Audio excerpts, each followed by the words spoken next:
প্রত্যেকের বাড়িতেই কিন্তু দু ধরনের লোক থাকে।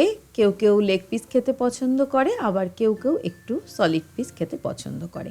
আমার বাড়িতে আমি কিন্তু লেগ পিস খেতে বেশি পছন্দ করি না। আজকে বানাবো ব্রেস্ট পিস দিয়ে এই রেসিপিটি। আপনারা চাইলে লেগ পিস দিয়েও বানাতে পারেন। আমি ভালো করে এটাকে একটু চিড়ে নিচ্ছি। যেভাবে খুশি সেভাবে একটু চিড়ে নিতে পারেন। তারপর একটু লেবুর রস, নুন, সামান্য একটু হলুদ গুঁড়ো, আর দিয়ে দিলাম লাল লঙ্কা গুঁড়ো, একটু আদা আর রসুন বাটা, সামান্য একটু সর্ষের তেল দিয়ে ভালো করে এটাকে মেখে আমি আধা ঘন্টা মতো রেখে দেব। তারপর কড়াইতে একটু বেশি পরিমাণ তেলই কিন্তু দিতে হবে। এপিট ওপিট উল্টে লালচে করে আমি চিকেনটাকে ভেজে নিলাম। গ্যাসের ফ্লেমটা কিন্তু হাইতে রেখেই ভেজে নিয়েছি।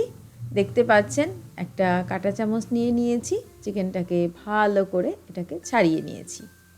তারপর কড়াইটা পরিষ্কার করে একটু তেল কমিয়ে দিয়ে এর মধ্যে রসুন বাটা দিয়ে একটু নেড়ে নিয়ে তারপর পেঁয়াজ, ক্যাপসিকাম, কাঁচা লঙ্কা দিয়ে এভাবে নেড়ে নিলাম। তারপর এভাবে যে চিকেনটা ছিঁড়ে বা কেটে রেখেছিলাম সেটা দিয়ে দিলাম। তারপর দিয়ে দিলাম একটু লাল লঙ্কা গুঁড়ো, একটু গোলমরিচের গুঁড়ো আর একটু টমেটো সস, একটু সয়া সসও দিয়েছি।